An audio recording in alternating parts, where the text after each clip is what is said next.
This is Tech and Politics, and my name is Andreas Jungherr. Welcome back to the podcast accompanying the lecture series Digital Media in Politics and Society at the University of Bamberg. In this episode, we will be looking at how the uses of data and algorithms change journalism. Another field heavily impacted by the uses of data and algorithms is journalism. Journalists and editors see themselves facing new opportunities for the measurement of the success and reach of their pieces with audiences by counting clicks on their sites and interaction metrics provided to them by platform companies used by them to steer audiences to new pieces.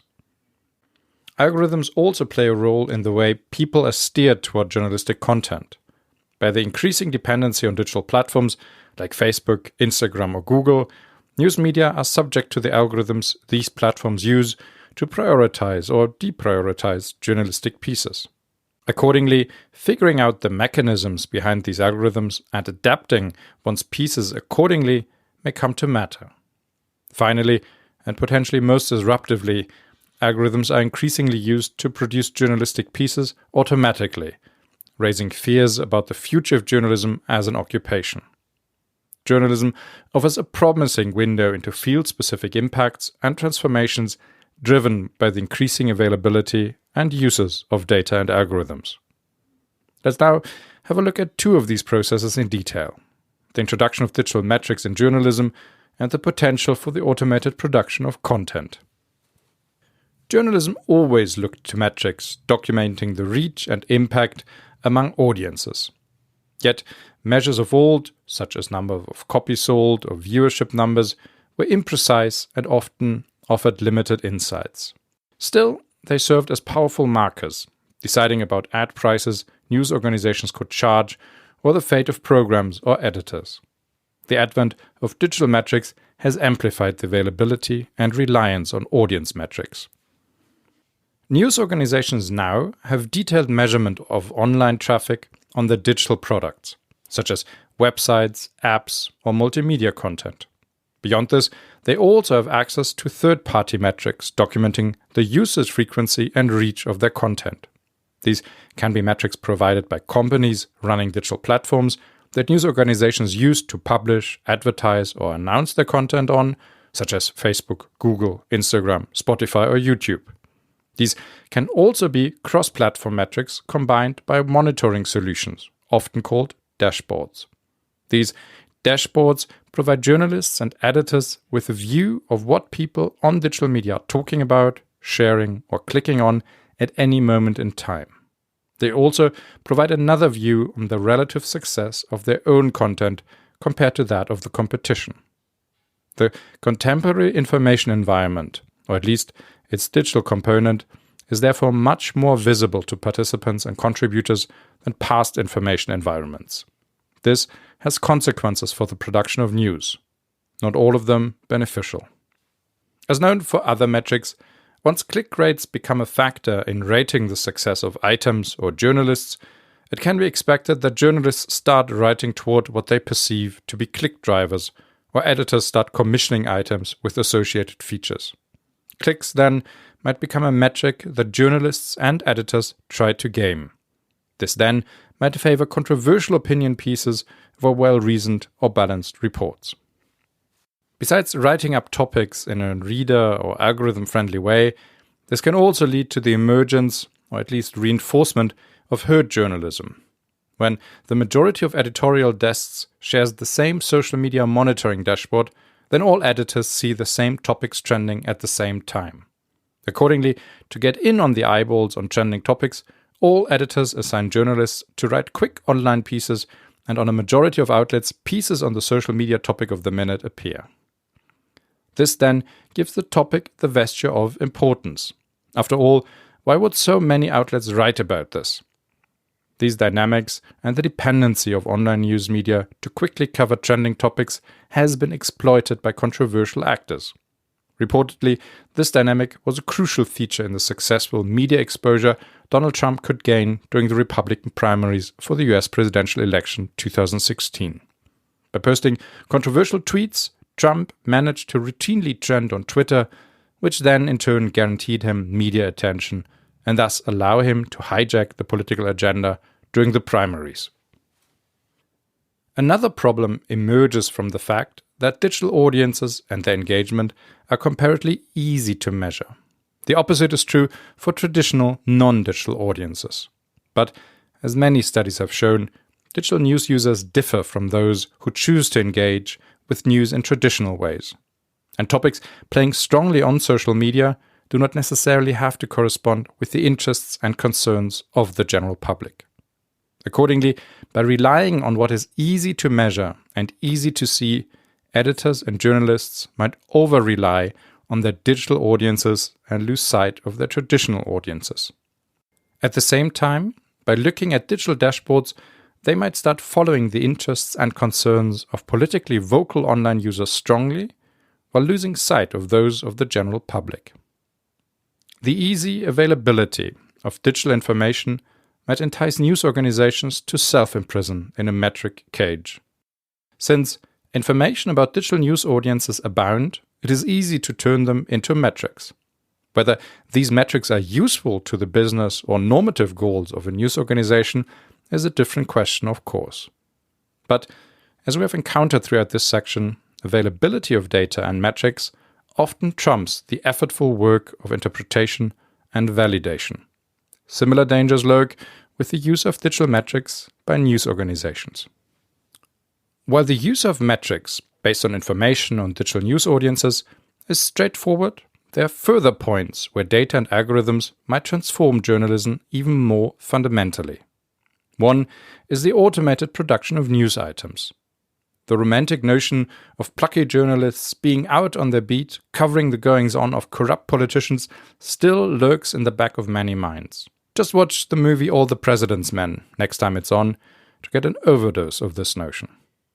But in fact, like many white-collar jobs, in many aspects journalism contains out of routine tasks an algorithm can be taught to replicate.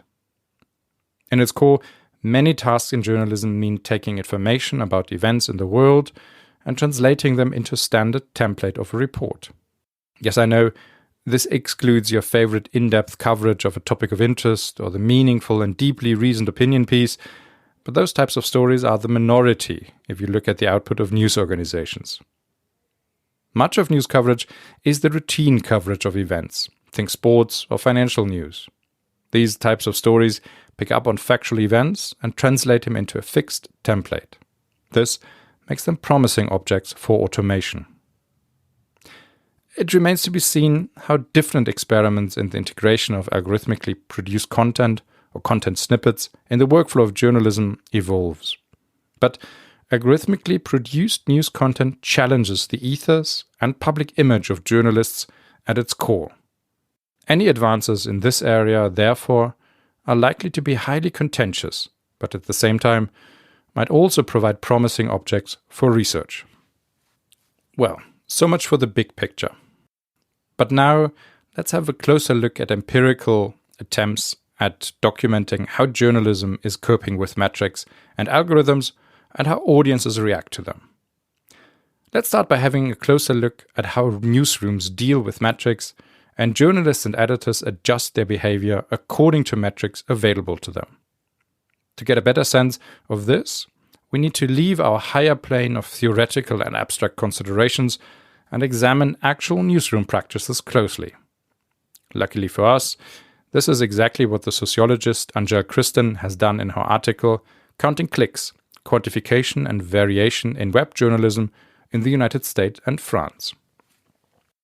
Between 2012 and 2013, Christen conducted an ethnographic study in the newsrooms of two online news organizations, one based in the USA, the other based in France. Christen is interested in the use of metrics in digital news organizations for two reasons. First, web-based journalism is on the front line of the work with digital metrics. Everything web-based journalism produced in digital communication environments is quantifiable. How many people clicked on a headline, how many people read the piece, how many linked to it or commented it on social media. In principle, digital newsrooms can quantify every detail of the interactions around their items and the work of individuals. Their approach to working with digital metrics and therefore prove highly instructive. Second, Kristen sees web-based journalism as a natural outgrowth of traditional newspaper-based journalism. In the past, newspaper journalism was seen as somewhat more independent of metrics, as readership numbers were coarse and difficult to break down to individual items or the work of individual journalists. The adjustment to the staggering amount and detail of available metrics in digital communication environments might make for a more interesting conflict in comparatively metrically divorced newsroom culture than in one more adjusted to metrics, like television. Kristen has also good reasons for comparing newsroom practices in France and the USA. Journalism in the USA is strongly dependent on market forces, news organizations being primarily business ventures.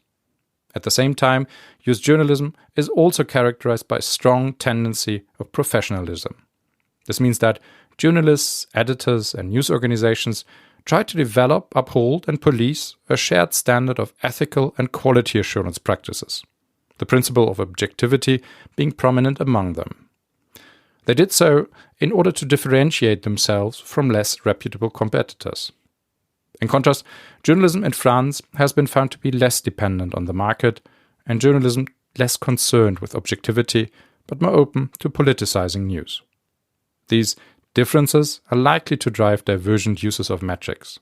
In the words of Kristen, and I quote, "The direction that such differences might take, however, is hard to predict. Since French journalism is more protected from market pressure than American journalism, French journalists might be more critical of, or at least indifferent to, traffic numbers compared to their American counterparts. Yet, if we were to focus on relative level of professionalization in the two countries, we should instead expect French journalists to be more vulnerable than American journalists to the growing influence of traffic numbers, since they do not have the same professional buffers protecting them against this new form of commercial interference." As the rest of this article shows, both sets of expectations in fact end up shaping newsroom dynamics, although in paradoxical ways. End quote. So how does Kristen go about to find out how metrics impact the work in both newsrooms? She spent time in both newsrooms as an observer. She shadowed journalists during their workdays, observing what they did and asking questions. She also sat in on editorial meetings and took notes during the process. Additionally, she interviewed selected staffers, editors, and journalists in both places. This allowed her to get a sense of working practices herself, while also having access to the reflections of newsroom members. If you're interested in conducting ethnographic research yourself, make sure to have a look at the methods section of her paper to get a better understanding of her approach. But now, what did she find out? Both companies were using the same analytics software to provide them with metrics about how their content was doing. But employees in both companies were using it differently. First, Kristen focused on news editors. In the US, she finds editors to trust highly in metrics. They treat them as, quote, fact or, quote, evidence. They have no qualms about using web-based metrics in both editorial and managerial decisions, cutting content or sections if traffic is lacking, and openly incentivizing staff to improve these metrics. In contrast, Kristen found the French editors to be more skeptical about the value of metrics. Some editors were even consciously ignoring the metrics provided by the analytics tool in order not to succumb to what they felt was a corrupting influence. Still, editors relied on the analytics tool in order to decide which articles to display prominently on their site. But, and this was a crucial difference, in contrast to their US counterparts, French editors did not send regular updates to journalists about the latest top 10 article lists or click counts. Journalists in both countries also reacted to metrics differently, but in another way than their editors. This time, US journalists were skeptical about metrics, even sometimes treating them as a game, while their French colleagues were treating them very seriously. To explain these seemingly contradicting findings, Kristen contextualizes what she found about the use of metrics in both newsrooms with the historical and institutional contexts of journalism in France and the USA. In the US news outlet, and I quote, "Editors thus felt responsible for the commercial success of the publication. They paid close attention to traffic numbers, repeatedly asking the journalists for help in achieving their economic objectives. The incorporation of web analytics in this bureaucratic form of management provoked a counter-reaction among the staffers, who quietly engaged in passive resistance. Staffers drew on their professional ethos of editorial excellence and independence to shield themselves from the editor's demands. Hence, despite editors' pressure to attract more traffic, staffers in the newsroom remained relatively buffered from market forces. They could be fired if profits are too low, but they do not have to care about metrics in their daily work. Web journalists are able to adopt a distanced attitude toward metrics, but only because editors bear the responsibility of maximizing traffic numbers. End quote.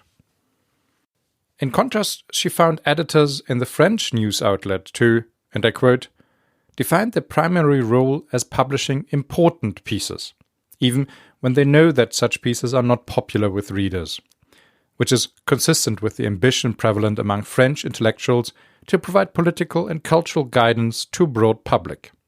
Yet, editors could not help but realize over time that traffic was essential for the survival of the website, given the renewed pressure from its parent company to get more traffic.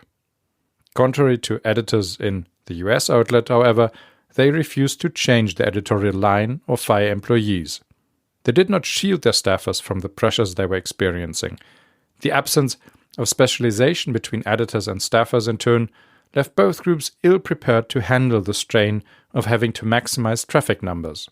Over time, metrics became integrated into a broader, disciplinary form of anxiety about the individual and collective performance in the competitive market for online news. End quote. With this contextualization of the reaction of editors and journalists in both countries, Kristen shows that metrics clearly shape practices in newsrooms in both countries.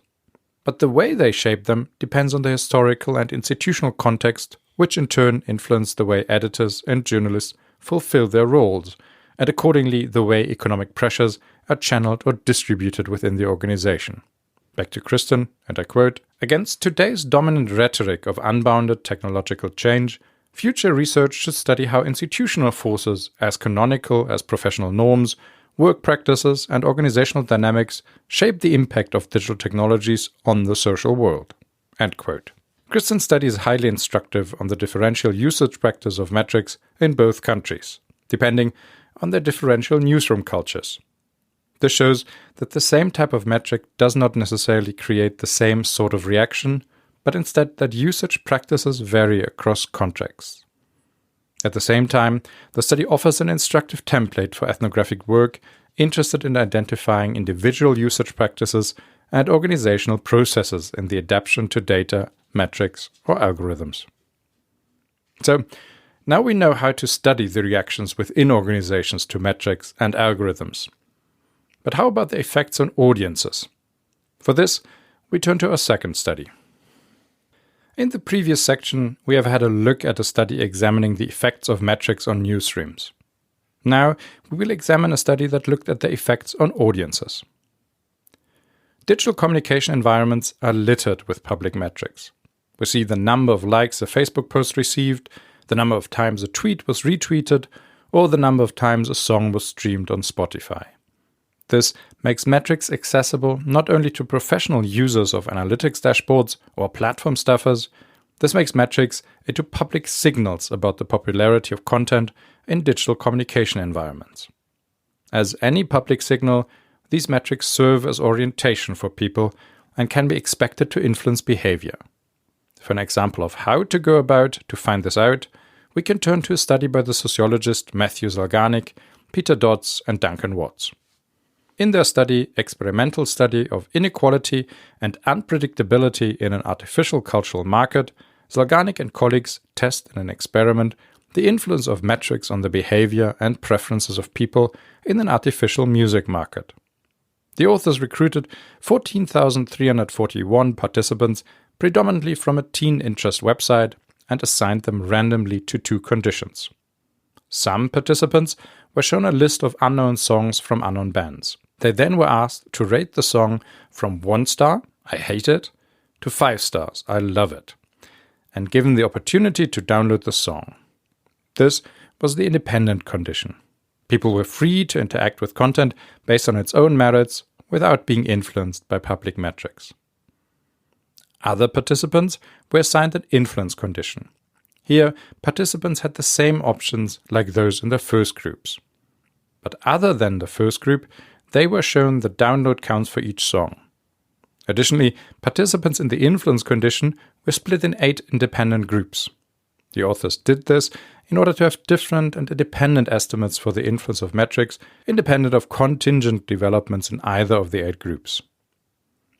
Thus, the authors can experimentally measure the impact that publicly available metrics have on the behavior of users. With this setup, the authors ran 2 experiments that varied based on the presentation of the songs. Here, the second experiment varied from the first by ranking songs based on their download counts. This reinforced the influence signal contained in the download metric through spatial arrangement. Accordingly, the influence of metrics should be more pronounced in the second experiment. So what did the authors find? And I quote, "In both experiments, we found that all 8 social influence worlds exhibit greater inequality, meaning popular songs are more popular and unpopular songs are less popular than the world in which individuals make decisions independently. We also note that inequality increased when the salience of the social information signal was increased from experiment 1 to experiment 2. Thus, our results suggest not only that social influence contributes to inequality of outcomes in cultural markets, but that as individuals are subject to stronger forms of social influence, the collective outcomes will become increasingly unequal." For details on the procedure and further results, make sure to check out the study and the subsequent pieces by the authors. But for now, and for our purposes, these original findings already suffice. The study by Zalganik and colleagues shows that metrics matter for audience behavior. Publicly available signals about the behavior of others clearly influence users in their own behavior. Those signals clearly matter for users in digital communication environments. In their study, Zalganik and colleagues creatively translate a potential mechanism for the effects of publicly visible metrics on audience behavior in testable experiments. This makes the study an informative template for future work on the effects of the design of digital communication environments on user behavior in general. Looking back on the last few episodes, we have found that data and algorithms are a phenomenon of growing reach and importance in politics and society. Digital technology has provided an ever-increasing amount of data for an ever-growing set of societal fields. Ever more actors start looking at these data riches and try to gain insight or control by making new phenomena, people, and behavior visible. But the translation of these new data into measurements and metrics still remains challenging. Paradoxically, the recent abundance of data has pushed questions of measurement into the background, raising the question of what these new data abundance actually represents. New data sources make new objects visible. This new visibility might allow for the development of new metrics, which in turn allow for greater control and evaluation of social or political processes. But the associated translation process needs to be taken seriously and should not be ignored either in the construction of metrics or the evaluation. Digital technology has also extended the use and reach of algorithms in society. The growing importance of algorithms in society has raised various questions regarding the ethics of underlying datasets and the effects of use. These questions are discussed in computer science, statistics, and also increasingly the social sciences. Algorithms excel at rolling out standardized procedures, but as we have seen, doing so in scale can go wrong. For the responsible use of algorithms in politics and society, we need meaningful transparency about their uses, underlying mechanisms, and associated effects. In the last few episodes, we have focused on the effect of data and algorithms in 2 societal fields, political campaigning and journalism. Other areas could have also served as instructive examples. For example, data and algorithms play an important role in predictive policing, finance, or cultural production. There's serious research activity in all these areas, which is creative and might provide instructive templates for the analysis of the role of data and algorithms and fields more closely connected to political science. Already with our few selective examples, we have seen that different fields react differently to the introduction of algorithms, and not always in the way we can predict or the popular press might have us believe. Careful studies are needed that focus on technical aspects of measurement and algorithms, process-oriented studies looking at the translation of reality into data, metrics, and algorithms, studies looking at how social reality adapts, but also studies looking at the actual effects on individuals subject to metrification or algorithmic interventions or the shaping of their option spaces. The role of data and algorithms is a tangled web of interrelated questions and effects. There are several perspectives needed to untangle it. But untangle it we must, given the growing availability, use, and importance of data and algorithms in politics and society. Well, this is it, at least for now. Next time, we will look at how digital media have enabled the challenges to established institutions. As always, the script to this episode can be found online on the course website, digitalmedia.andreasjungherr.de. There, you will find detailed sources, references to further reading, links, and preparatory questions for the exam. This was Tech and Politics, the podcast of the Chair for the Governance of Complex and Innovative Technological Systems at the University of Bamberg. I'm Andreas Jungherr. Have fun reading, and see you soon.